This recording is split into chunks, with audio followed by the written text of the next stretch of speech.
de maneira alguma você impedir o paciente de fazer alguma coisa, é só orientá-lo a forma correta que ele pode continuar fazendo a sua exposição ao sol. Mas aí, é como o Carlos falou, mudança de hábito, você não vai mais fazer aquele esporte ao meio-dia, a 1 hora, às 2 horas, isso ninguém deveria fazer, não só o paciente que teve melanoma, né. Então, continuar fazendo, mas se adequar a uma forma mais segura para isso.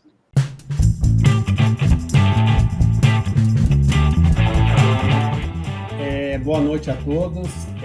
Queria, em primeiro lugar, agradecer a presença de todos que nos privilegiam aqui nesse evento. Hoje nós vamos falar sobre melanoma, mas mais do que falar sobre melanoma, seus tratamentos, as novidades, tudo que nós temos, nós vamos discutir um assunto que hoje, nessa apresentação, que aflige muito aos pacientes e aos familiares, que é o pós-melanoma, né? Então, quando o paciente tem um melanoma, que é um câncer de pele extremamente agressivo, que coloca em risco muito dos nossos princípios, das nossas crenças, até a nossa finitude, e o paciente consegue vencer, como a maioria vence, o sol se posta como um grande inimigo.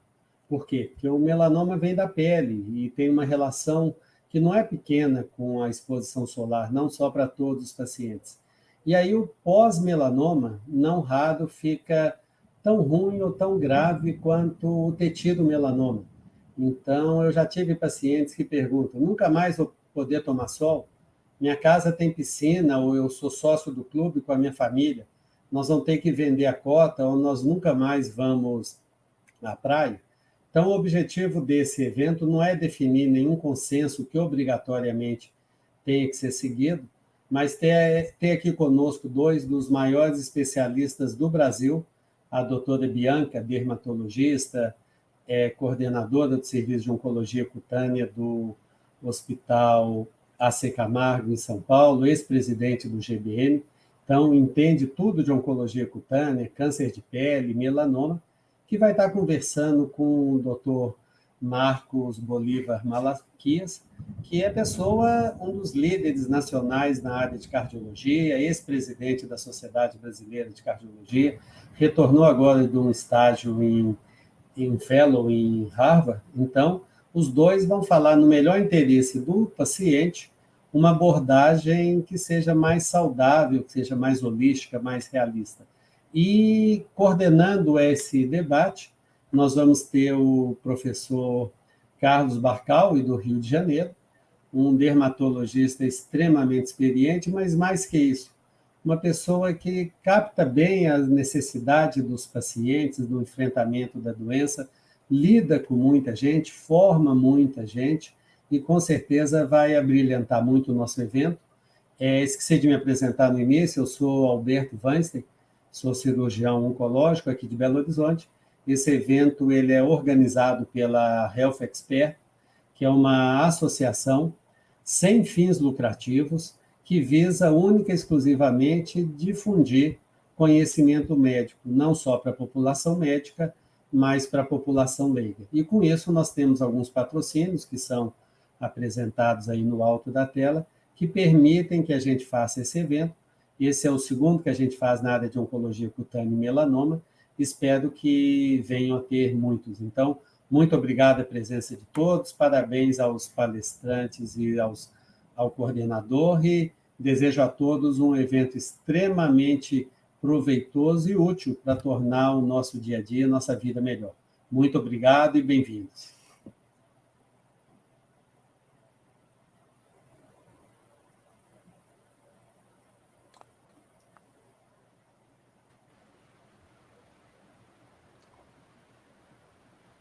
Bom, estão me ouvindo? Estamos ouvindo bem, Barcal. Estão ouvindo bem, ótimo. Então, boa noite a todos. É um prazer estar participando dessa atividade. Agradeço ao convite do Dr. Alberto Weinstein e a Health Expert por promover esse debate desse assunto interessante que pouco se fala. A gente fala muito, né? Fica muito em fotoproteção, câncer de pele, mas se fala pouco desse dia a dia. Desculpa te interromper, mas eu acho que sua câmera está fechada, nós estamos sem imagem aqui. Mas não tem problema, estão te ouvindo bem. Não. Agora é perfeito, estão te vendo. Ah, bom. A câmera estava aberta a princípio, desculpa aí. Então, é um assunto que quem lida com paciente de melanoma no dia a dia sente, né? Principalmente nesse primeiro ano após diagnóstico, essa questão de receio, e o que eu posso, e vou ter que vender minha casa. Aqui, eu estou no Rio de Janeiro, eu esqueci também de me apresentar.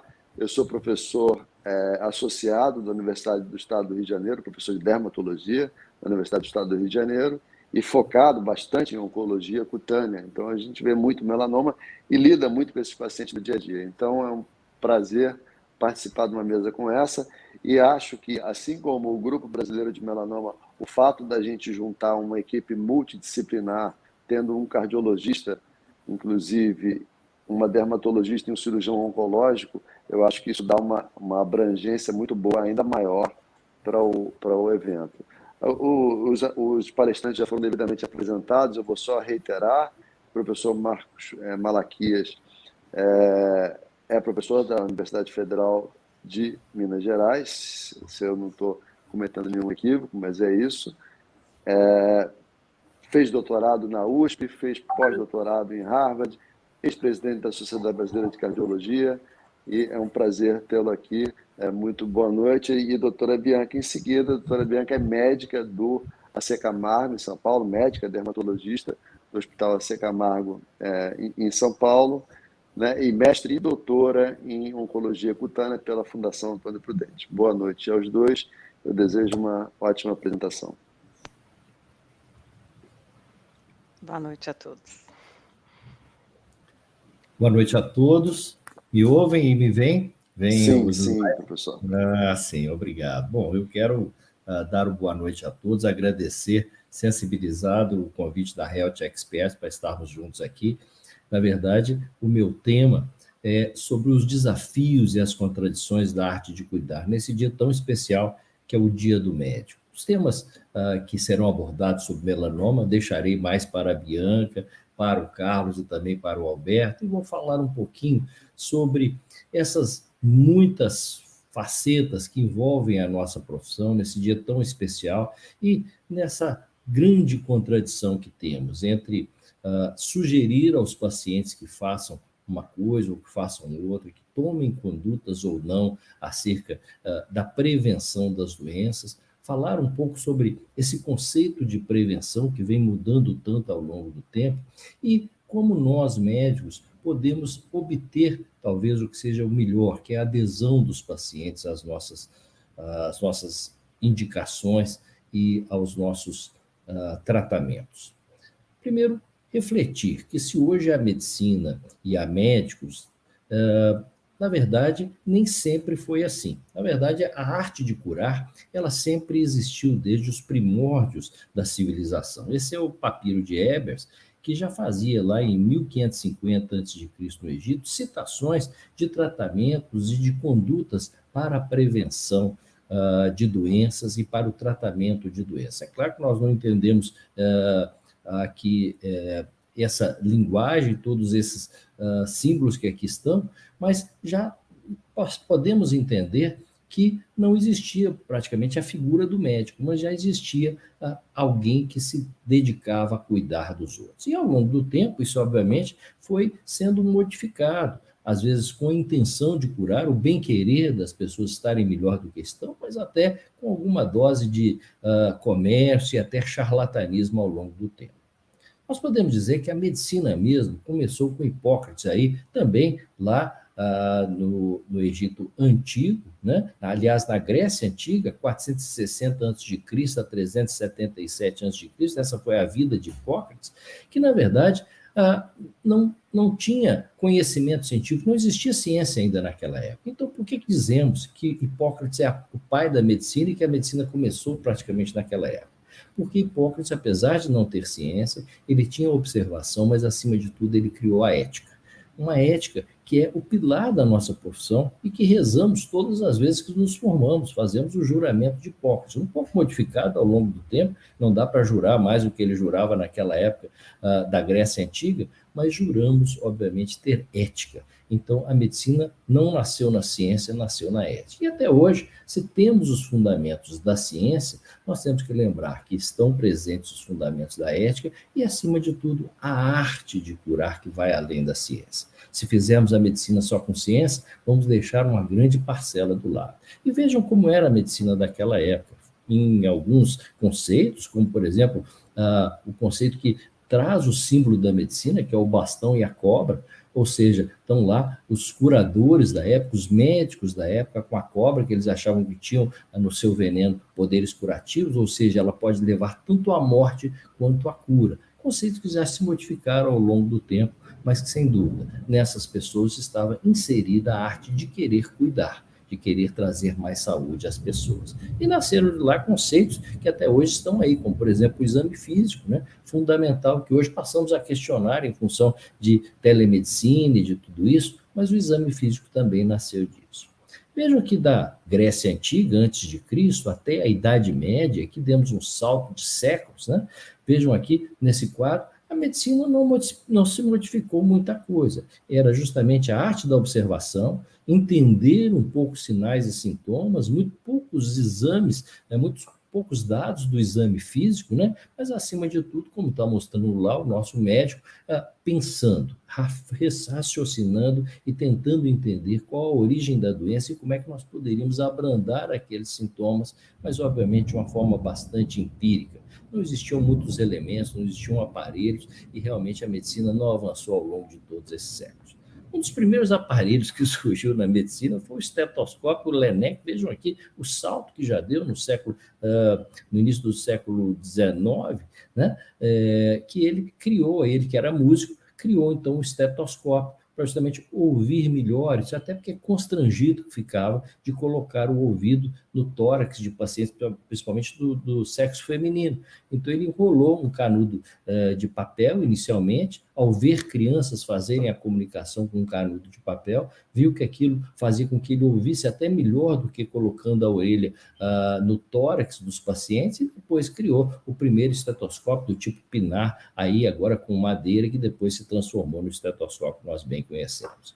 Vejam que já aqui o famoso quadro de Gauguin, homenageando o médico que cuidava dele, e aqui muitas teorias, se o médico era bom para o Van Gogh ou se não era, mas Vincent Van Gogh pintou os seus quadros mais valiosos, entre eles esse quadro mais claro do Dr. Gachet, justamente mostrando como era a medicina da época e quais os recursos que tinha. O que carrega o Dr. Gachet nas mãos? A planta digitalis, a planta que foi a base da minha especialidade, que é a cardiologia, mas que era tratada também, que era usada também para tratamento de doenças mentais e qualquer outro tipo de doença, e até intoxicações se dava digital, que hoje sabemos que intoxica muito. Então vejam aí que não tínhamos muitos elementos da medicina. Esse talvez seja o mais clássico quadro da medicina, o médico, de Samuel Luke Fields, que em 1891 mostrava a impotência do médico diante de uma doença grave, né? Quer dizer, lá ao fundo, a mãe desolada, o pai tentando dar apoio à mãe e o médico trazendo o quê? Talvez conforto, compaixão, já que os seus parcos recursos médicos já tinham se esvaído diante de uma criança enferma e à beira da morte. Não mudou muito nesse, talvez, clássico quadro, talvez um dos mais clássicos do Pablo Picasso, do seu tempo de pintura clássica, mostrando aqui os recursos que tinha o médico à época, nesse quadro Ciência e Caridade, aqui com uma irmã de caridade, que até hoje simboliza a assistência à medicina, nas santas casas, nos hospitais aí de caridade. Vejam o médico novamente, sem elementos, simplesmente com o pulso, um relógio medindo o pulso e tendo pouco a fazer diante dos pacientes. E se chega, então, o século XX, a era moderna, tempos modernos aqui, com Charlie Chaplin no seu clássico filme, trazendo equipamentos que realmente revolucionaram a arte da medicina. E, provavelmente, lá, o corpo vitruviano que Da Vinci havia feito, obviamente baseado nos conceitos de Vitruvius, ele se transforma. Nós passamos a ter a observação e a chegada da ciência e a tecnologia para nos ajudar. É certo que essa tecnologia também trouxe outros fatores, né? Quer dizer, trouxe a obesidade aí com os controles remotos, o excesso da bebida, a facilidade de chegar até a bebida, aos alimentos industrializados, trazendo aí a obesidade, o jogo eletrônico sendo trocado pelos exercícios físicos, inclusive nas nossas crianças e adolescentes, e aí sim se estabelece uma coisa que já se conhecia desde a medicina antiga, mas a necessidade de estabelecer níveis de prevenção. E os primeiros níveis de prevenção foram estabelecidos justamente com a chegada da ciência. Todo mundo sabe o que deve se fazer para prevenir uma doença, para tratar a doença ou para remediar essa doença, os chamados níveis primário, secundário e terciário, mas que sofreram evolução. Atualmente, nós dizemos que há 5 níveis de prevenção. E o primeiro deles, a prevenção primordial. Prevenir a instalação dos fatores de risco que podem desencadear o agravo. Então, em cardiologia, nós dizemos fazer uma alimentação saudável, reduzir o consumo de sal, fazer atividade física. E vocês em oncologia fazem, não tome sol, para que esses raios solares não venham a trazer a doença, né? Então, essa seria a prevenção primordial. Não existe doença, mas nós podemos plantar sementes para colher saúde. A prevenção primária seria já corrigir os chamados fatores de risco já presentes. Se há hipertensão, tratar a hipertensão. Se há o diabetes, tratar o diabetes. Se há o colesterol alto, tratar o colesterol alto para que isso não vire doença. E quando a doença chega, nós fazemos a prevenção secundária. O indivíduo que já teve um infarto do miocárdio e que faz um tratamento para não ter outro infarto do miocárdio. Ele corrige os fatores, toma medicamentos. Chega então a prevenção terciária, que muitas vezes essa doença já evoluiu e ela já está avançada, como é o caso tanto da doença cardíaca como do câncer. E nós vamos lançar mão de todos os recursos para a reabilitação e o controle daquilo, dar mais expectativa de vida ao paciente, mas também dar mais qualidade de vida. E se instala, então, um conceito extremamente moderno, que é o da prevenção quaternária, que são medidas tomadas e realizadas para proteger o paciente, evitando que medidas excessivas tragam danos à sua saúde. Seria a iatrogenia tão comum hoje nos tempos atuais. Remédios que são inócuos, que não trazem qualquer benefício, mas podem trazer agravos. Mas muitas vezes também, na tentativa de fazermos um tratamento e prolongarmos a vida, muitas vezes nós damos medicamentos que podem, sim, não aumentar a vida, não aumentar a qualidade de vida, mas sim reduzir a vida. E aí nós temos o exemplo clássico dos quimioterápicos, né? Muitas vezes, ao tratar o câncer, ao tentar dar mais vida ao paciente, nós acabamos reduzindo a vida dele. Na doença cardíaca, a mesma coisa, indicamos uma cirurgia cardíaca que para tentar ampliar a vida do paciente e o paciente sucumbe diante de uma cirurgia.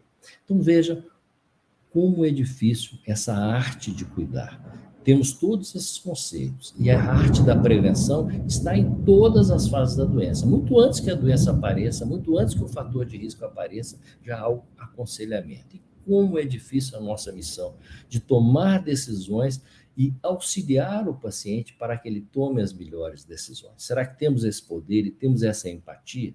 Bom, o conhecimento científico voou com a chegada da tecnologia. Hoje é possível ter robôs que passam em testes de licenciamento e gravam e armazenam muito mais informações que a nossa mente humana e são capazes de tomar decisões baseadas em diretrizes até com mais assertividade que a nossa mente humana.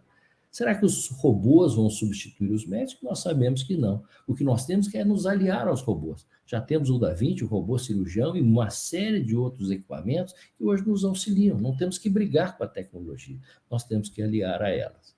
Chega então a medicina, a telemedicina, né? Que, como eu falei, traz até a possibilidade de com informações e até com tecnologia, nós não precisamos lançar mão do exame físico. Será que ela é igual? Será que ela é pior? Não, é uma outra medicina, né? É uma outra forma de fazer a medicina. Antigamente, a única comunicação que o médico fazia, por exemplo, sobre a sua profissão, era um quadro na parede onde ele colocava lá o seu diploma, né? Hoje nós temos redes sociais que as pessoas estampam o que fizeram e até o que não fizeram nas redes sociais, e é possível que tenhamos que ter uma visão muito crítica em relação a isso.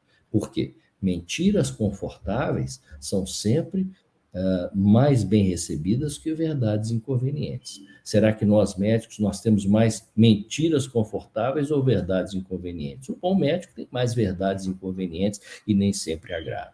Então veja a nossa missão como é difícil. Há médicos que, como nesse quadro da Mona Lisa, se adaptam às várias coisas e às vezes se transformam em o que não é basicamente a medicina. São grandes comunicadores que às vezes têm pouca ciência, têm pouca experiência e trabalham mais a arte da informação. Será que esse é o caminho?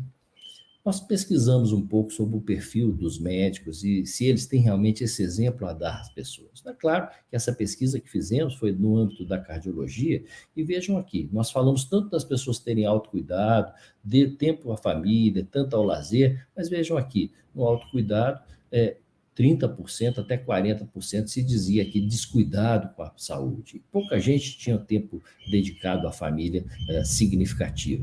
Com relação aos fatores de risco, vejam lá, álcool, felizmente o consumo não era tão grande, mas também não era desprezível. O tabagismo, felizmente, entre os cardiologistas é muito raro, mas quando nós vamos para a atividade física, que tanto preconizamos, que tanto solicitamos que os pacientes façam, vejam lá, 31% não realizavam regularmente e, às vezes, 26%, 1-2 vezes por semana só. Vejam aqui com relação a horas de sono, a grande maioria não dorme 8 horas de sono por dia. E com relação à própria revisão médica, vejam aí que um percentual significativo não fazia muito frequentemente as revisões de saúde. Essa mesma pesquisa nós levamos para a Associação Médica Brasileira e a convite do Lincoln Ferreira. Eu coordenei uma pesquisa junto com a Carmita Apto, Bernardo, Chaguinhas e Moura e avaliamos um grande contingente de profissionais médicos de várias especialidades. Veja que o grupo de cirurgiões foi o que mais prestigiou a pesquisa e vimos que o médico tem uma grande carga de trabalho, 9 horas em média, muito maior do que a da maioria das pessoas, né? Com relação à tecnologia que tantos falamos, vejam, a grande maioria sequer faz telemedicina, não tem relacionamento com a telemedicina. E o próprio relacionamento com a equipe de saúde, vejam que um percentual muito grande de médicos não se relacionava muito bem com a sua equipe de saúde. Com relação ao auto-reconhecimento, status profissional, vejam que alguns não tinham nem tempo para atualização de conhecimentos médicos. Alguns queixavam do retorno eletrônico e com relação à realização profissional, vejam também que um percentual significativo não se sentia realizado. Quando juntamos tudo isso, podemos dizer que 22% é que tinham realmente um alto nível desses elementos, a atualização, retorno e realização profissional.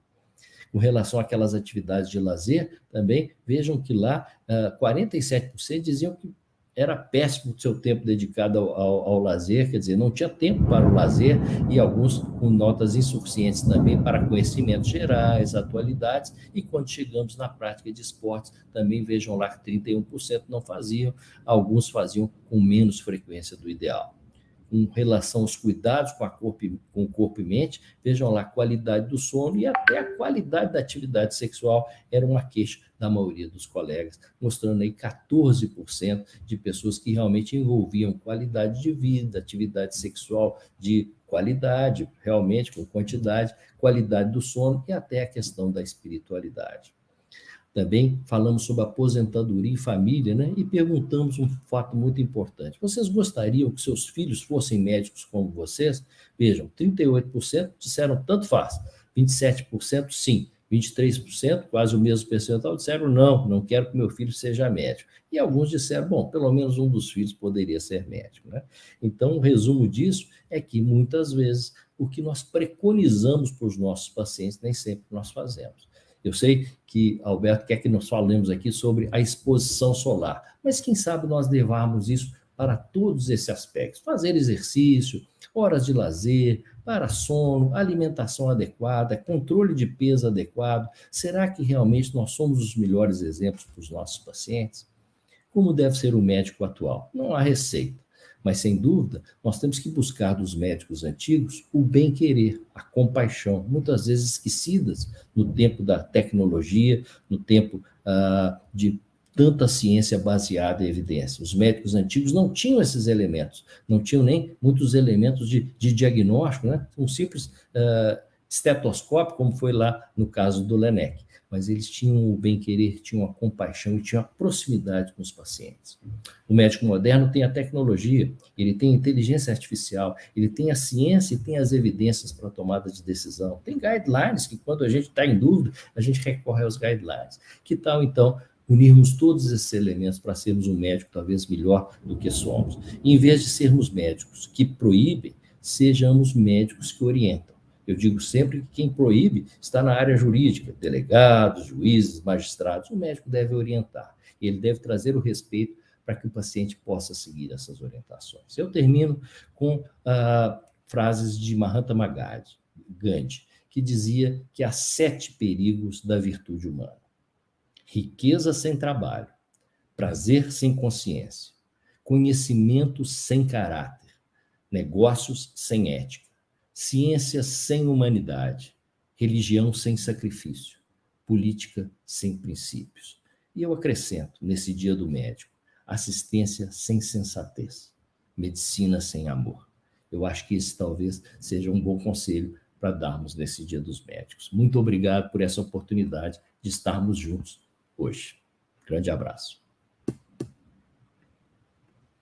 Obrigado, professor Marcos, pela brilhante palestra, eu diria, inspiradora para todos nós médicos. Desculpem não ter dado parabéns a todos antes do início das palestras. Eu acho que a gente vai fazer a discussão em seguida, né? Eu não vou fazer nenhum tipo de comentário nesse momento, então vou passar a palavra para a doutora Bianca, que já foi devidamente apresentada. A doutora Bianca Sá, que vai nos falar da importância da fotoproteção eficiente e responsável. Doutora Bianca, por favor. Obrigada, Carlos. Queria agradecer ao Alberto pelo convite, pela oportunidade de participar desse evento. E agora, depois dessa apresentação maravilhosa do Dr. Marcos, como o Carlos falou, inspiradora para esse dia do médico, parabéns a todos os médicos. A minha responsabilidade ficou maior ainda, mas vamos lá.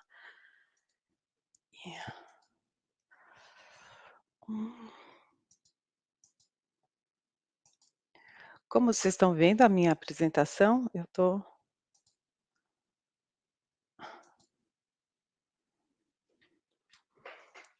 Está aparecendo a apresentação? Está tudo certo? Alguém pode responder?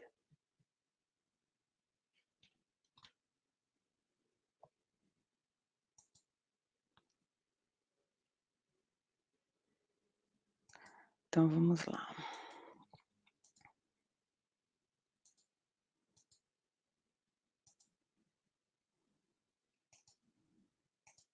E agora, vocês estão vendo? Eu preciso que vocês me respondam aqui no fone, porque eu não consigo ver o...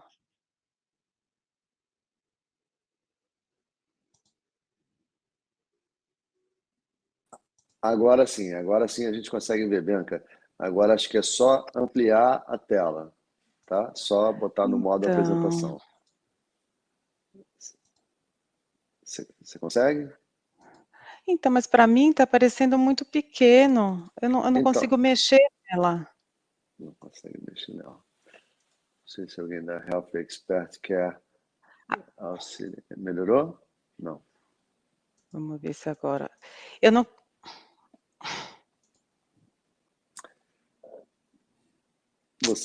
Você não consegue...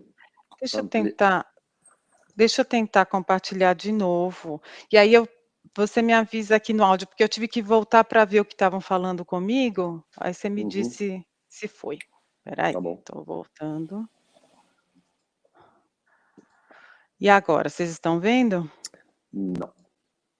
Agora parece que... Agora entrou. Entrou? E tá do tamanho correto? Acho que sim. Então tá bom, então vamos lá. Vamos lá. Então agora a minha apresentação, na verdade, é um pouquinho diferente da do Dr. Marcos, vai ser uma situação um pouco mais técnica, mas a gente vai tentar falar de uma forma mais interessante sobre a fotoproteção eficiente e responsável.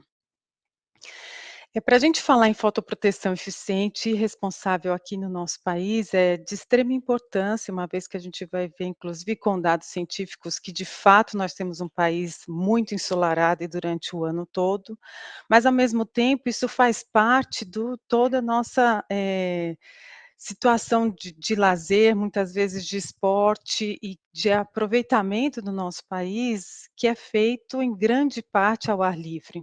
Então, mais do que a gente falar em fotoproteção eficiente e responsável, tendo isso como conceito, é poder levar para o paciente uma situação de exposição solar segura, sem ter, como o doutor Marcos falou, a coisa de, proibir o paciente de fazer, mas orientá-lo como fazer da forma correta. Eu vou iniciar com alguns conceitos técnicos, mas que apesar de técnicos, são conceitos bastante interessantes e que, permitem que a gente, formule uma situação de exposição solar segura com uma fotoproteção eficiente e responsável. A radiação solar é uma radiação eletromagnética, né, dentro das radiações eletromagnéticas a gente tem as radiações ionizantes, que são os raios gama e raio-x, e as radiações não ionizantes, que são as microondas, as ondas de rádio e o espectro solar. Dentro do espectro solar, nós temos a radiação ultravioleta, a luz visível em todo o seu espectro e o infravermelho. Do que a gente recebe da radiação solar, a maior parte é composta por luz visível e o infravermelho. Hoje em dia tem se estudado, essa parte do espectro solar também causando dano para a saúde e inclusive também dano para a pele, mas inclusive a gente recebe esse tipo de radiação de outras fontes além do sol, né, mas para o dano causado por essas radiações precisa de uma quantidade muito maior do que é necessário para a radiação ultravioleta. Então, em relação à radiação solar, o que a gente tem mais estudado e o que a gente tem mais de conhecimento para o dano é, de fato, a radiação ultravioleta, que é, na verdade, a radiação que chega em menor quantidade na superfície terrestre. A radiação ultravioleta, a gente é dividida em ultravioleta C, que é aquela que não atinge a superfície terrestre, porque ela é bloqueada pela camada de ozônio, e o que a gente recebe é a UVA, radiação ultravioleta A, e a ultravioleta B. Muito maior quantidade a UVA, ela é a radiação que está presente o ano todo e durante o dia todo, e a gente tem a radiação UVB, que é em menor quantidade, mas que causa um dano intenso também, e é a radiação que é aquela que está mais presente durante o verão e nos horários de dia de radiação mais intensa, que é entre 10 e 4 horas da tarde. A radiação ultravioleta, então, ela tem a sua ação na pele, a radiação ultravioleta A, ela penetra mais profundamente na pele, atingindo até a derme, e a ultravioleta B de uma forma mais superficial. E é importante lembrar que a radiação ultravioleta também atinge o globo ocular, por isso a importância de toda a proteção solar eficiente e responsável, incluir o uso de óculos escuros. A radiação ultravioleta, na verdade, ela permitiu a sobrevivência da espécie humana na Terra, e um dos efeitos benéficos principais da radiação ultravioleta é a produção da vitamina D, né. É a melhor forma de produção da vitamina D é através da pele, pela ação da radiação ultravioleta, no caso a ultravioleta B, que é responsável por essa produção. A gente consegue adquirir uma quantidade de vitamina D pelos alimentos, mas muito menor do que com a exposição solar, mas a gente consegue repor através de suplemento, vitamínico, né, suplemento oral. A vitamina D tem função em atua em várias funções no nosso organismo, e essa então é uma das grandes, benefícios da exposição à radiação ultravioleta. Mas a radiação ultravioleta também determina vários danos para a pele. A gente tem danos mais agudos, como a queimadura solar, e a gente tem danos mais crônicos, dependendo do que é um dano mais cumulativo relacionado ao fotoenvelhecimento, e um dado importante é que essa exposição também determina uma diminuição do funcionamento do sistema imune da pele. Isso muitas vezes é traduzido pela reativação de um herpes simples, que é uma doença recorrente, que reaparece quando a imunidade está baixa, e é muito comum o ressurgimento do herpes simples após a exposição solar, mostrando de fato essa imunodepressão causada pela exposição à radiação ultravioleta. Esses efeitos deletérios da radiação, eles dependem da duração da exposição, da frequência com que essa exposição é feita, da latitude, ou seja, da região que o paciente se expõe, e do fototipo do paciente. Isso a gente vai ver em mais detalhe mais para frente, os tipos de pele em resposta ao sol. E é importante lembrar que mais de 40 dermatoses estão relacionadas à exposição solar, ou induzidas pela radiação ultravioleta, ou pioradas pela sua exposição. E a principal dano que mais preocupa a gente em relação à radiação ultravioleta é a sua capacidade de induzir o aparecimento do câncer de pele. Essa carcinogênese, que é o nome dessa indução do câncer, é dado por uma forma direta. A radiação ultravioleta age diretamente no DNA, alterando a estrutura do material genético da célula, isso predispondo então ao aparecimento de mutações e aí ao câncer. Aquela imunossupressão que a gente conversou, que pode ser induzida pela radiação ultravioleta, também está relacionada à carcinogênese, uma vez que a gente sabe que diminuindo a nossa imunidade também favorece o aparecimento do câncer.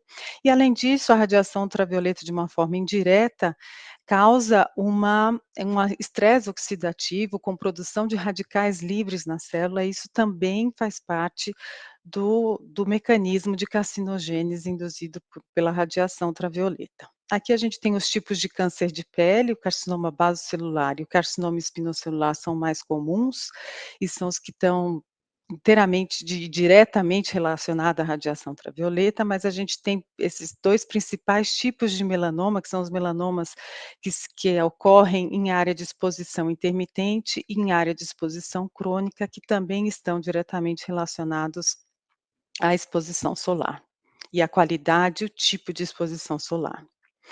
E como que o nosso mecanismo se defende, né, dessa radiação ultravioleta, né? A gente tem essa célula que chama melanócito, é a célula que produz a melanina, o pigmento da pele. O melanócito, ele fica na camada basal da epiderme, e com bem menor quantidade do que as outras células da epiderme. Ele é uma célula que a gente chama de célula dendrítica, com esses prolongamentos que vão levar para todas as outras células da epiderme o pigmento produzido. A questão é que a nossa capacidade de produzir melanina, isso é determinado geneticamente. E a gente tem dois tipos de melanina. A gente tem a eumelanina, que é a melanina marrom ou enegrecida, e a felmelanina, que é a melanina alaranjada ou avermelhada.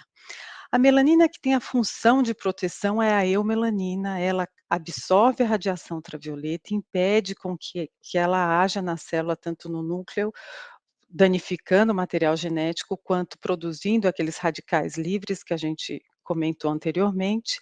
E o problema da felmelanina é que ela é uma melanina que, além dela não proteger, ela não ter essa capacidade de absorção, ela causa um estresse oxidativo na célula, aumenta ainda mais a produção de radicais livres.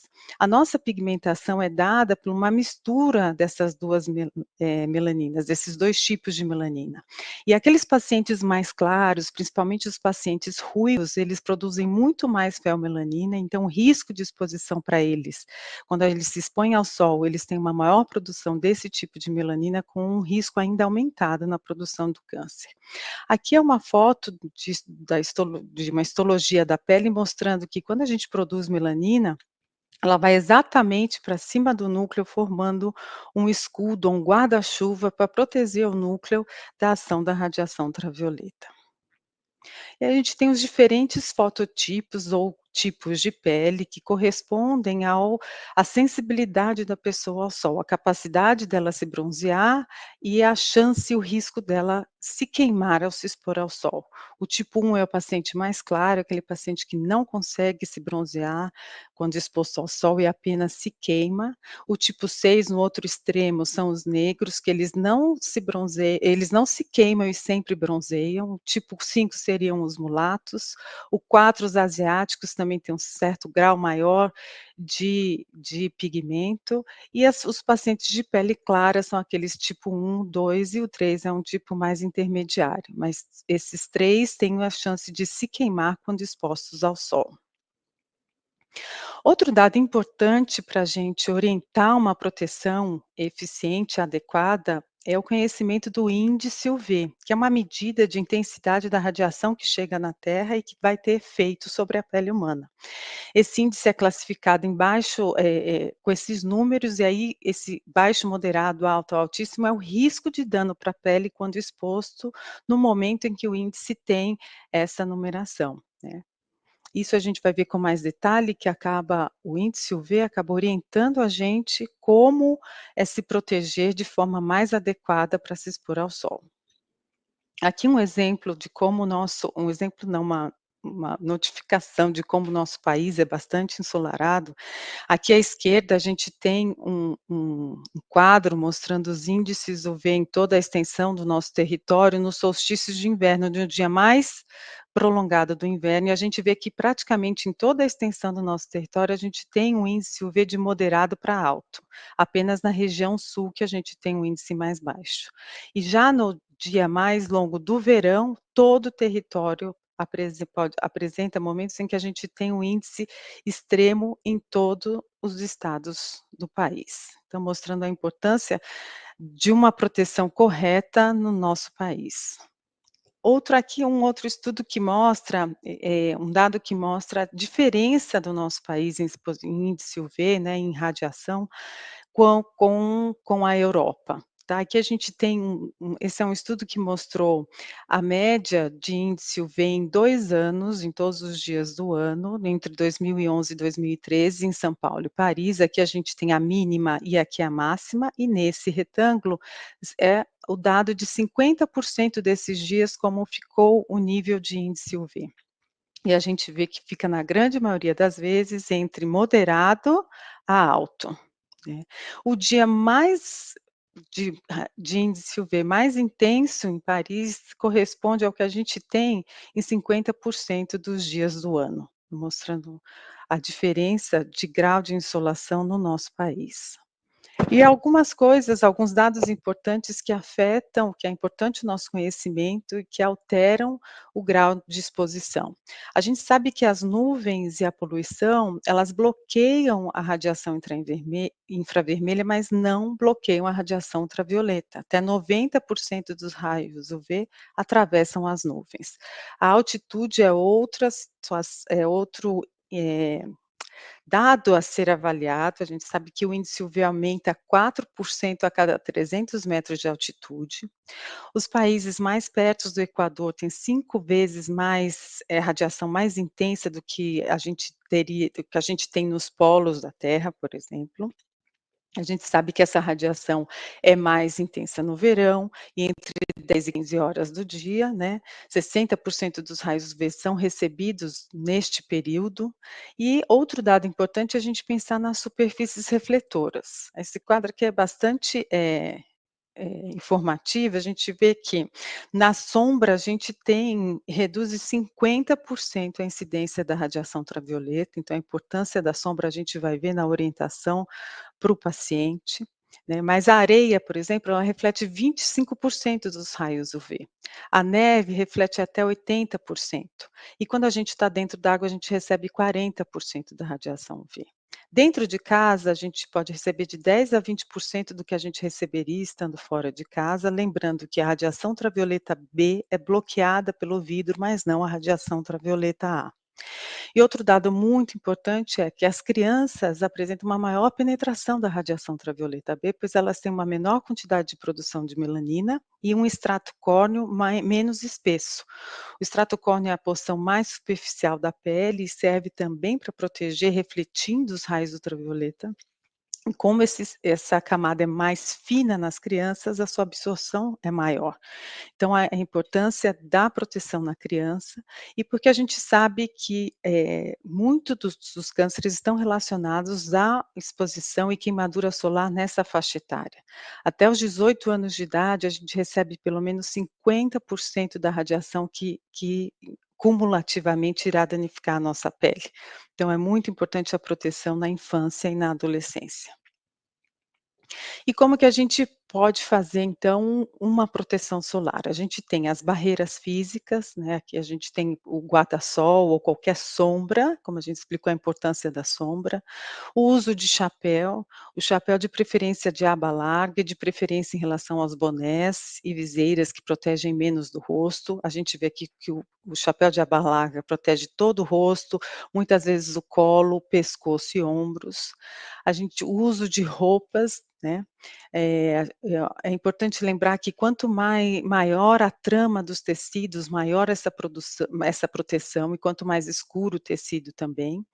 Lembrar também que dentro da água a roupa normalmente perde um certo grau da sua proteção, e hoje em dia a gente tem as roupas com proteção UV que mantém essa proteção mesmo dentro da água, então é um bom artefato que a gente tem para usar como protetor solar, e lembrar da importância do uso do óculos escuros com filtro UV. Além das barreiras físicas, a gente tem os loções ou cremes, que nós chamamos de filtros solares. Aqui só um resumo das principais características dos filtros solares. A gente tem os filtros físicos ou minerais. A ação desses filtros, eles refletem ou dispersam fisicamente a radiação ultravioleta. Eles têm uma proteção tanto para UVA quanto para UV, e por serem inorgânicos, eles dão menos irritação na pele. E os mais conhecidos são o óxido de zinco e o dióxido de titânio. Já os filtros químicos, eles agem absorvendo a radiação. Eles têm uma maior proteção especificamente contra a radiação UVB. Eles, por serem orgânicos, eles podem dar mais irritação na pele e também determinam perigo para o meio ambiente. A gente atualmente tem vários componentes e diversas combinações. Um componente muito conhecido é a avobenzona, que é um dos protetores químicos que confere proteção tanto para UVB quanto para UVA. Normalmente, os filtros os que a gente tem acesso tem uma combinação entre filtro físico e filtro químico, e às vezes até associado a antioxidantes para aumentar esse efeito de proteção solar. E a gente tem mais recentemente descrito os protetores solares via oral. Os mais comentados são o Polypodium leucotomus, que é um fitoterápico. A sua principal ação é antioxidante e anti-inflamatória, e a nicotinamida, que é uma das formas da vitamina B3, e a sua principal ação seria diminuir a imunossupressão causada pela exposição à radiação ultravioleta. Geralmente esses protetores orais são usados em conjunto com o filtro solar e todas as outras ações que a gente pode fazer em relação à exposição solar. Mas um dado importante em relação aos filtros solares é que aquele fator de proteção não é exatamente o quanto que bloqueia do sol. Na verdade, um protetor fator 100, ele não bloqueia 100% da radiação. Esse número se refere a quanto tempo a mais a gente pode ficar até ficar vermelho, né.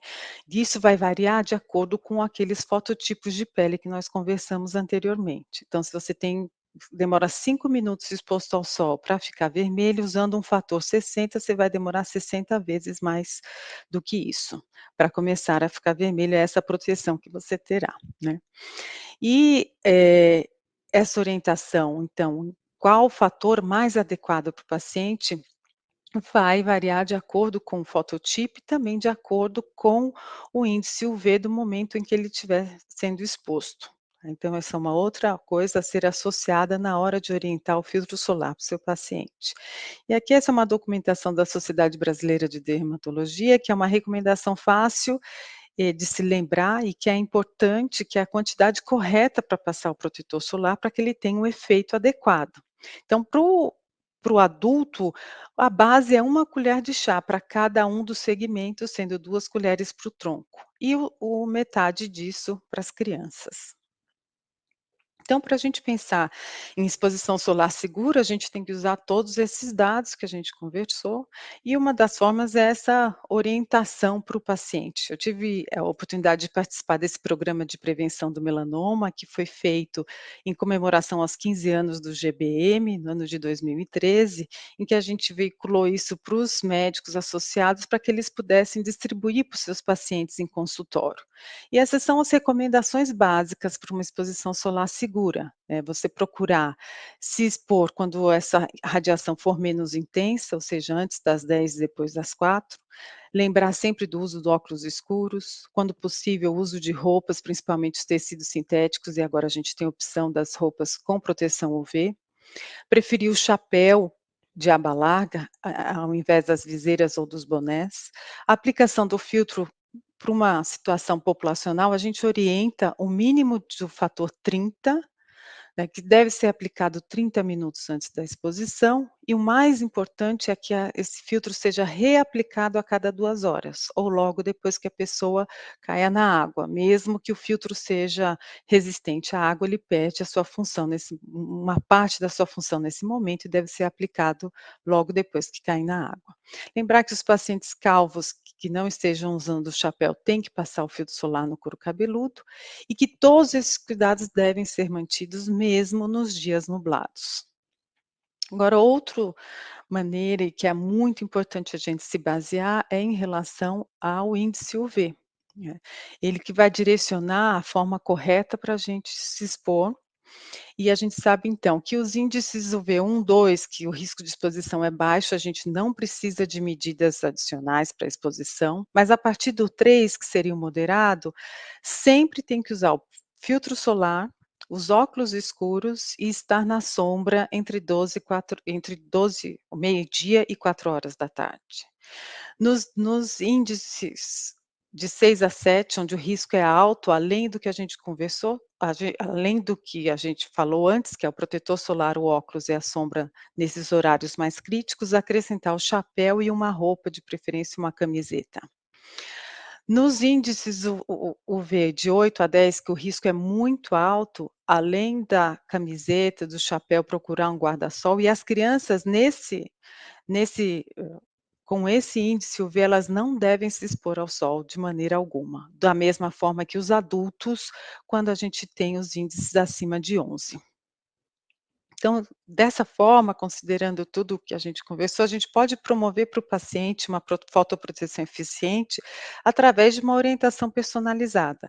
É óbvio que a gente vai ver o que o paciente tem de hábito de fazer, o que ele gosta de fazer e orientá-lo à forma correta para fazer quando exposto ao sol. Isso baseado principalmente no índice UV, que vai dizer para a gente, como eu expliquei no slide anterior, o tipo de proteção que deve ser feita, e também levando em conta, obviamente, os fatores de risco que o paciente apresenta. Lembrando que os pacientes que já tiveram melanoma ou câncer de pele, eles têm um risco maior de ter melanoma, e aqueles pacientes de pele clara, olhos claros, cabelos claros e principalmente os pacientes ruivos precisam de um cuidado ainda mais adequado. Isso tudo vai nos orientar e permitir que a gente oriente para o paciente essa exposição solar que pode ser feita e de forma segura. Era isso, obrigada pela atenção de vocês.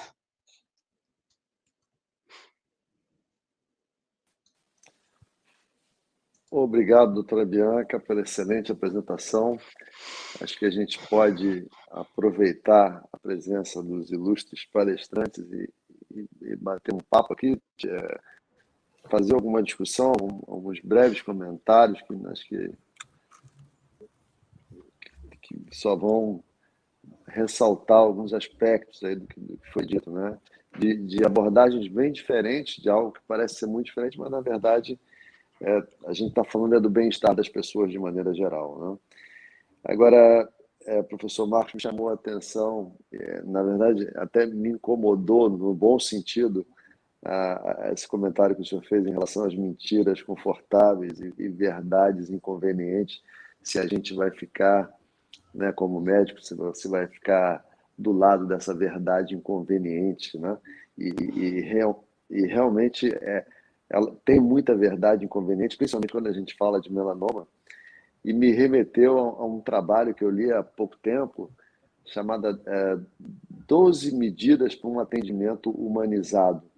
E a primeira medida nesse trabalho que foi publicado, o autor, que infelizmente eu não me lembro o nome, ele falou uma coisa que eu achei muito, que eu guardei para mim, que é: a verdade, ela é como um remédio. Ela tem hora, tem dose e tem maneira de ser administrada, né? Quer dizer, então, sem dúvida, eu acho que a gente tem que estar do lado da verdade inconveniente, mas a maneira da gente trazer essa verdade, ela faz toda a diferença. Não sei se o senhor concorda comigo. Perfeito, Carlos. Eu acho que o seu comentário é perfeito. Na verdade, nós que somos professores, acho que todos nós aqui o somos, temos essa missão de tentar levar, além do conhecimento técnico, informações também técnicas, mas que fogem um pouco à questão só do melhor remédio, como você falou. Hoje há técnicas, inclusive, de como transmitir as verdades inconvenientes, né? Como dar más notícias. Uma das técnicas é conhecida como spikes, que você aborda determinados temas para tentar levar essa mensagem de uma forma precisa, sem dourar a pílula, mas levar de uma forma precisa.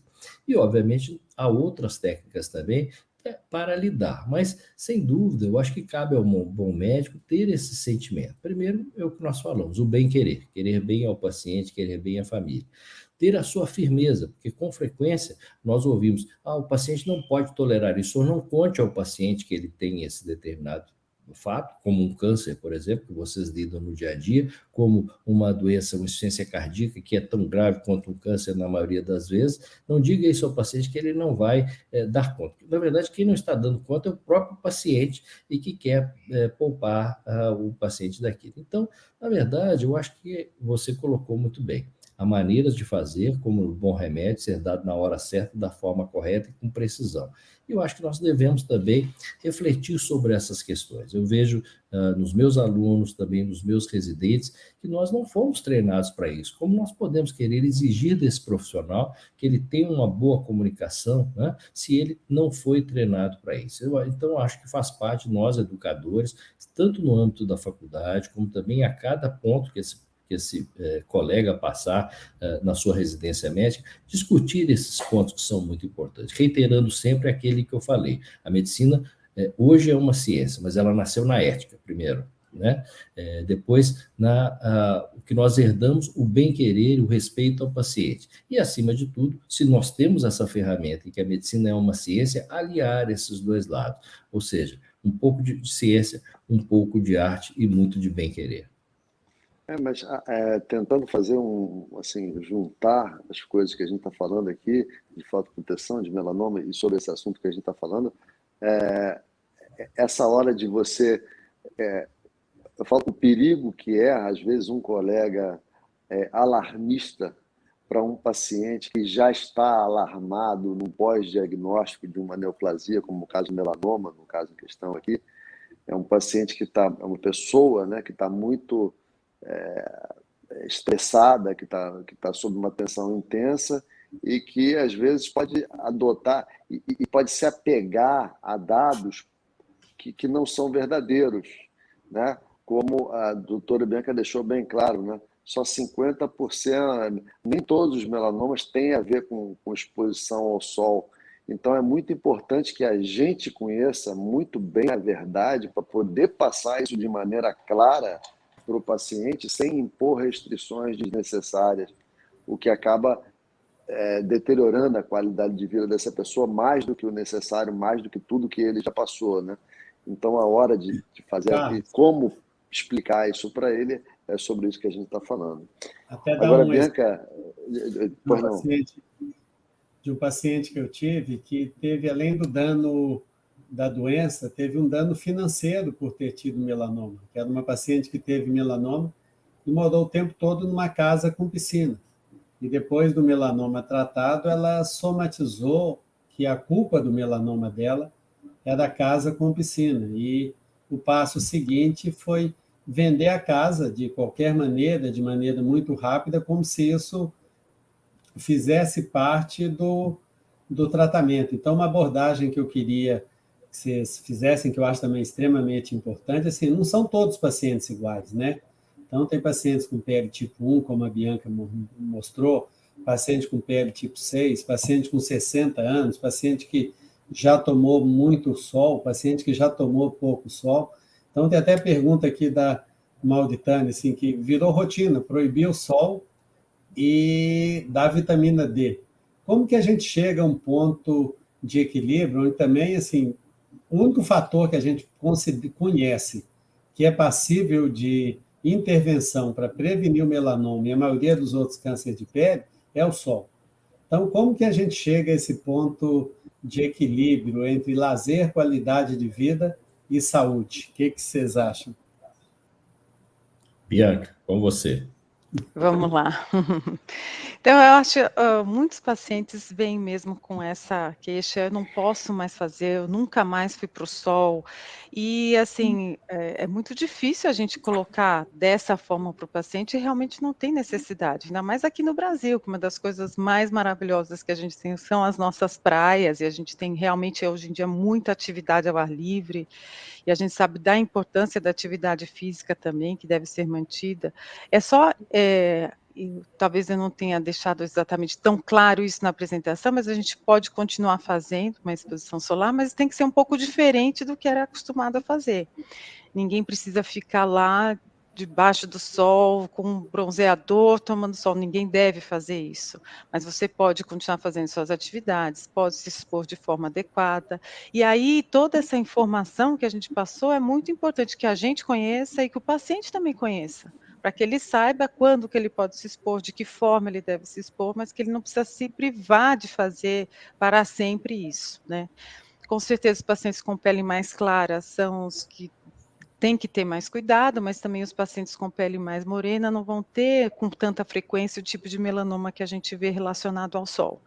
Então, de fato, são esses pacientes que a gente vai ter que orientar. E o paciente de pele clara, ele precisa entender que ele pode fazer, mas ele tem que fazer com um cuidado muito mais, apurado, muito mais adequado, e com o conhecimento, eu acho que isso fica mais fácil, mas também a gente colocar isso de uma forma mais relaxada para o paciente, e eu acho que quando a gente entende, quando a gente explica para o paciente, quando ele entende o que você está falando, para ele fica mais fácil, porque o que a gente não pode ter, na verdade, isso eu oriento muito para o paciente, é a queimadura solar. Então, se o paciente se expõe, a gente sabe que nem a sombra, nem o filtro solar, ele vai bloquear 100% a radiação. A gente vai ter uma exposição, e essa exposição vai levar, de alguma forma, algum efeito, que é mancha, o grau de fotoenvelhecimento, que não tem jeito de não estar relacionado, mas isso é um preço que a gente paga por estar vivendo, a gente vai envelhecer de qualquer jeito, mas o que a gente não quer é ter o câncer. E o câncer está, de fato, relacionado à queimadura, aquilo de a gente ficar vermelho e ardido, e é o cúmulo de queimaduras que leva à chance de você ter o câncer. Então é isso que a gente tem que ensinar o paciente a não ter. Mas a gente também não pode deixar de saber que o grau de radiação do nosso país é muito grande, e a gente tem que ter todos esses conhecimentos para orientá-los da melhor forma possível. Gostaria só de fazer uma pequena intervenção, obviamente, no tocante a esse tema, a Bianca, Carlos e Alberto têm toda a expertise, eu como cardiologista estou aprendendo com vocês. Mas eu quero trazer para uma outra reflexão que é muito comum, que é sobre aquelas coisas que eu falei, das mudanças de estilo de vida, que a todo momento a gente está dizendo. Quando nós vamos ver os fatores de risco para as doenças cardiovasculares, também são os fatores de risco para o câncer, é o tabagismo, é a obesidade, né? São muitos desses fatores, a alimentação equilibrada, a alimentação saudável, e como modificar, como cativar os nossos pacientes para essas modificações, e talvez aí também inclua essa questão da exposição solar. Quer dizer, a ciência talvez nos ajude um pouco nisso, né? René Descartes, quando tinha um problema, o que ele fazia? Ele dividia o problema em partes, né? E muitas vezes a gente não tem essa noção na medicina. A gente acha que uma consulta ela deve ser resolutiva e que nós temos que resolver todos os problemas do paciente ao final daquela consulta com uma receita. E muitas vezes é muito difícil. Um indivíduo que gostou de comer a vida inteira, você vai falar para ele, você precisa perder peso, e como se fosse uma coisa simples, uma canetada você pede para ele perder peso.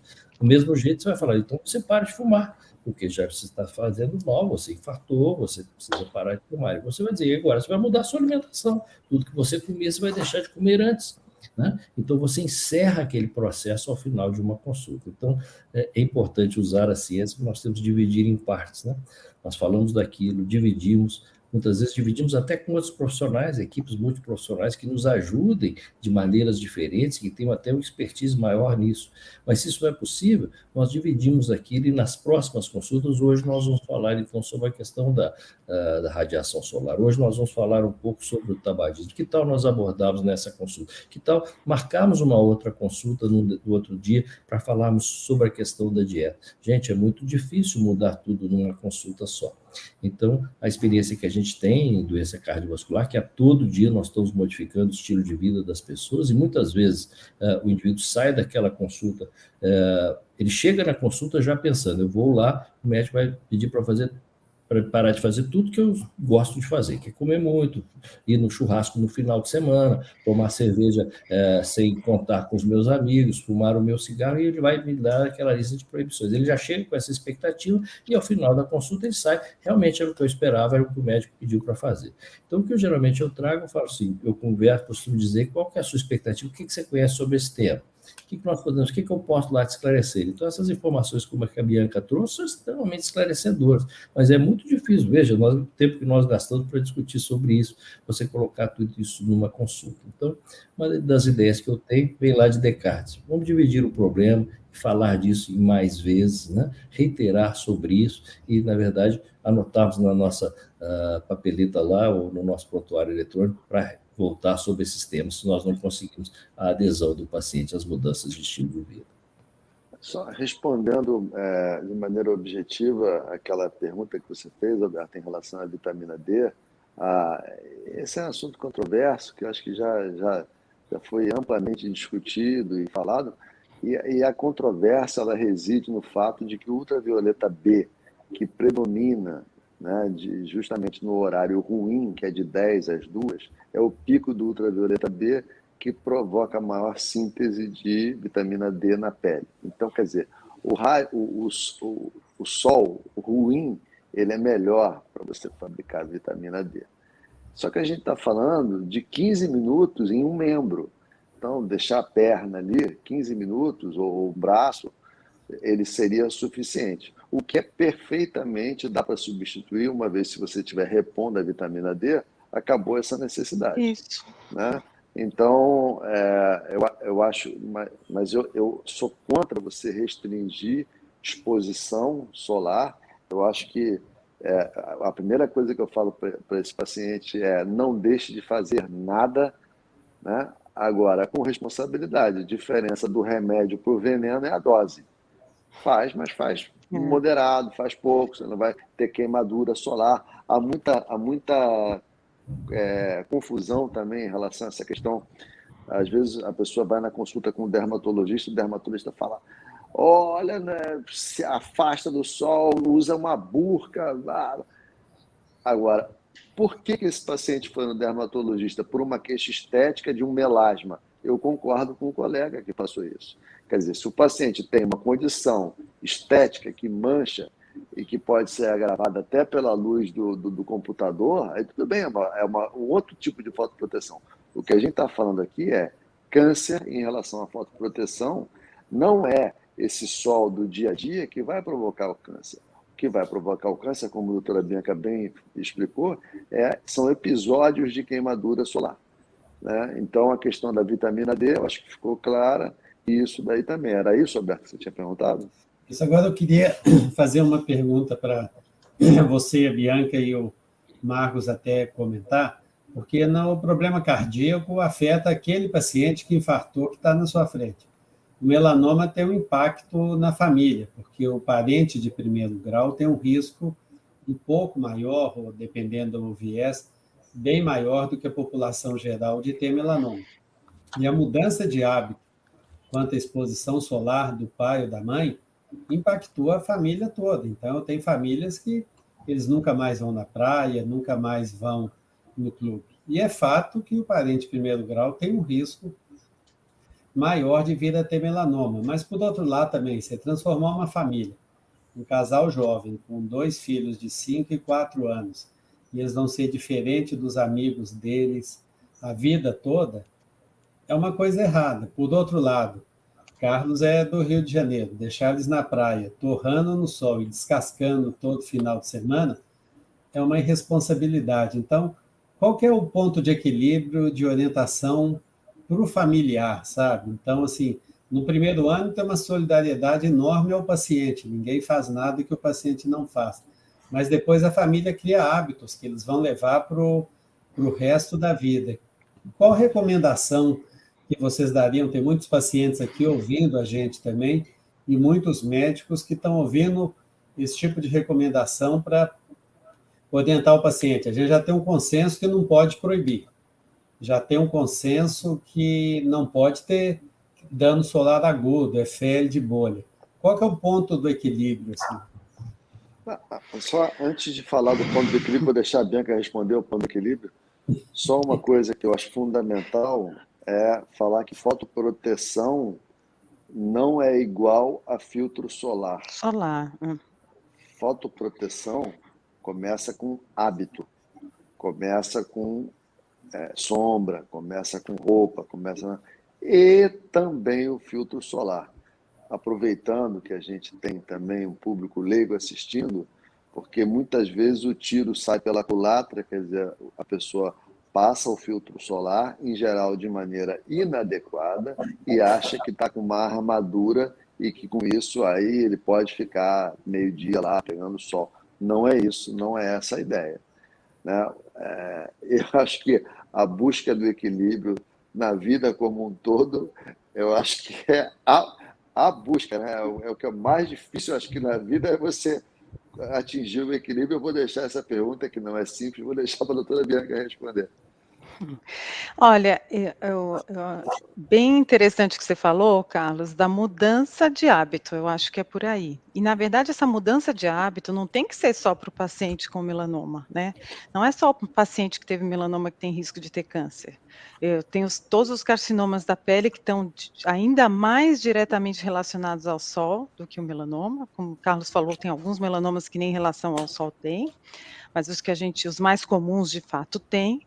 Então, assim, essa orientação é uma mudança de hábito para a população. Isso é muito feito durante as campanhas, principalmente a Sociedade Brasileira de Dermatologia faz uma campanha anual de prevenção ao câncer de pele, e que a base dessa campanha é a orientação de uma exposição solar segura, ou seja, uma fotoproteção solar adequada, como a gente orientou. Então, assim, na verdade, não é uma mudança só para o paciente com melanoma. Na verdade, ninguém, como eu falei, deveria se expor dessa forma. Então, o acúmulo de queimadura vai determinar o aparecimento de câncer, não só para os pacientes que tiveram melanoma, né? Então, é importante essa mudança de hábito para todo mundo, e essa é uma mudança de hábito que acontece, na verdade, no mundo todo. A gente sabe que não pode mais se expor ao sol a ponto de ter queimadura solar, né? E esse é o grande ponto. Eu queria acrescentar algumas coisas em relação à vitamina D, é que, assim, para a gente começar a fazer o parâmetro que a gente tem para saber que está começando a produzir a vitamina D, é começar a ficar vermelho, e é exatamente isso que determina cronicamente o aparecimento do câncer. E essa produção da vitamina D pela exposição solar acaba sendo um pouco empírica, a gente não consegue definir a dose que o paciente vai fazer de vitamina D com essa exposição. 15 minutos para mim pode ser não suficiente, mais do que suficiente para outra pessoa, e a gente vai diminuindo essa capacidade de produzir vitamina D ao longo do tempo, também à medida que a gente envelhece. Então, acho que a forma mais segura em relação à vitamina D é você dosar a sua vitamina D. Se tiver de fato ineficiente, você fazer uma reposição via oral, e você pode fazer, que foi uma das perguntas da Mauritânia, fazer essa manutenção da reposição, uma dose de manutenção por toda a vida, não tem problema, sem precisar ficar exposto de uma forma de risco para a sua pele. Então, eu acho que não é exatamente, não é de maneira alguma você impedir o paciente de fazer alguma coisa, é só orientá-lo a forma correta que ele pode continuar fazendo a sua exposição ao sol. Mas aí, é como o Carlos falou, mudança de hábito, você não vai mais fazer aquele esporte ao meio-dia, 1 hora, 2 horas, isso ninguém deveria fazer, não só o paciente que teve melanoma, né? Então, continuar fazendo, mas se adequar a uma forma mais segura para isso. É difícil essa mudança de hábito, como o doutor Marcos fala, mas a gente tem que ir orientando isso, a gente também tem que ir mudando, porque todos nós viemos de uma geração que tomava muito sol, a gente também, como médico, teve que tentar fazer essa mudança, e como muitas vezes na apresentação do Dr. Marcos falou, a gente não faz exatamente o que a gente recomenda, mas é para a população em geral, não só para o paciente que teve melanoma, nem só para os familiares de paciente com melanoma, mas para todo mundo, né? Muito bem. Bom, pessoal, são 8h40, a gente está 10 minutinhos atrasado, mas acho que está na hora da gente encerrar por aqui. Dar uma sugestão, deixa eu só responder uma coisa. Eu queria ver se... Então, eu vou abrir a palavra para ver se vocês queriam dar uma mensagem final, doutora Bianca, professor Marcos. Não, na verdade é que eu vi que tem uma pergunta, como saber o índice UV. Hoje em dia, o celular mostra isso para você, tem vários aplicativos que terminam isso, muitos dos smartphones têm isso, quando eles colocam como vai ser a temperatura, a previsão do tempo, já te mostra o índice UV no momento. Então, isso não é uma informação que é complicada de conseguir. Tá? E é importante para direcionar a forma de proteção solar. Mas se quiser também pode entrar no site do INPE. No site do INPE, ali tem todos os dias a medição de ultravioleta, o índice, a recomendação, está bem claro. Carlos, eu queria sugerir a Bianca e o Marcos fazerem como se fosse uma mensagem final. Isso. Depois você faz a sua mensagem final aí. Tá bom. Tá bom. Então, as mulheres. Vamos lá. Então, olha, eu já acho que eu já falei bastante em relação à proteção solar e da forma segura e da forma adequada e é só mudar, fazer um pouquinho diferente, sem precisar deixar de fazer o que você gosta de fazer, se essa atividade, de fato, é ao ar livre, né? E eu queria muito agradecer a oportunidade de estar aqui e parabenizar mais uma vez vocês como médicos. A sua apresentação, doutor Marcos, foi muito bonita, né? Muito para lembrar da gente de tudo, da base do que por que a gente foi fazer medicina, e muito interessante a abordagem de como a gente tem que se adaptar à nova medicina de agora, com as novas tecnologias. Para a gente, às vezes, é difícil, como dermatologista, tem várias tecnologias que a gente acha que podem tentar nos substituir, e o que o senhor falou é importante, isso não tem sentido, a gente tem só que se associar à tecnologia para prestar um serviço ainda melhor para o paciente. E muito obrigada mais uma vez. Boa noite a todos. Obrigado, Bianca. Eu quero dizer que eu aprendi muito com você aqui. Hoje foi uma aula excelente. Eu acho que isso aí serve para todos nós. A gente acha que sabe muitas coisas, mas sobre isso eu descobri que eu não sabia nada e aprendi muito com você. E tenho certeza que todos os colegas que aqui estão e também os nossos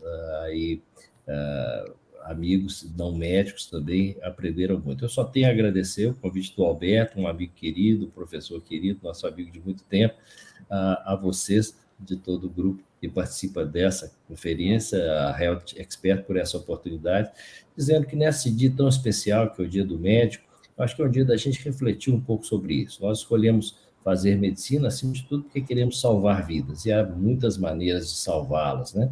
E talvez a maior delas seja a prevenção, e isso que nós falamos aqui hoje, né? Salvar vidas é amar, acima de tudo, as pessoas, é o que nós temos, né? Esse amor pelas pessoas, o amor pela vida e a preservação dessa vida e a possibilidade de fazer com que essa vida tenha qualidade e que também tenha mais tempo de vida, né? Que ela possa ser mais duradoura, uma vez que todos sabemos que a vida é simplesmente o intervalo entre o nascimento e a morte, né? Então, fazer com que esses dias possam valer a pena. Então, obrigado por esse dia, que foi muito especial, estarmos juntos nesse dia tão especial que é o Dia do Médico e trazendo tanto conhecimento. Obrigado por essa oportunidade, uma boa noite a todos. Só concluindo, então, também aqui a nossa participação, para deixar claro e ficar para todo mundo que o Sol não é vilão. Nessa passagem, como o professor Marcos colocou, Sol é a maior fonte de energia do planeta. É um negócio maravilhoso. Um dia de sol, né? Você abre a janela de manhã, um dia bonito, né? Te enche de vida, aquilo faz bem para tudo, é o teu bem-estar, você dá uma caminhada, é uma coisa boa, né? A gente não pode tornar isso um vilão, né? Então, é o equilíbrio, é a pergunta que o professor Alberto fez. Achar o equilíbrio nem sempre é fácil. Eu acho que essa é a busca eterna, né, de todos nós, como médicos, como pacientes, como seres humanos, é tentar achar o equilíbrio, né, em tudo na vida, que não é tarefa simples, mas que eu acho que a medicina está aí para ajudar nesse equilíbrio. Então, obrigado, doutor Alberto, pelo convite, obrigado a Expert pela oportunidade. Boa noite a todos. Eu passo a palavra ao doutor Alberto. Queria agradecer, em primeiro lugar, a todos que nos assistem, né? Nós temos médicos, nós temos colegas, nós temos amigos, nós temos pacientes que estão bem, pacientes que não estão bem, mas o importante é a gente sempre buscar estar melhor, né? E o objetivo que a gente discutiu aqui foi justamente gerar um bom senso, gerar um padrão de que a gente não precisa estar nos extremos, né?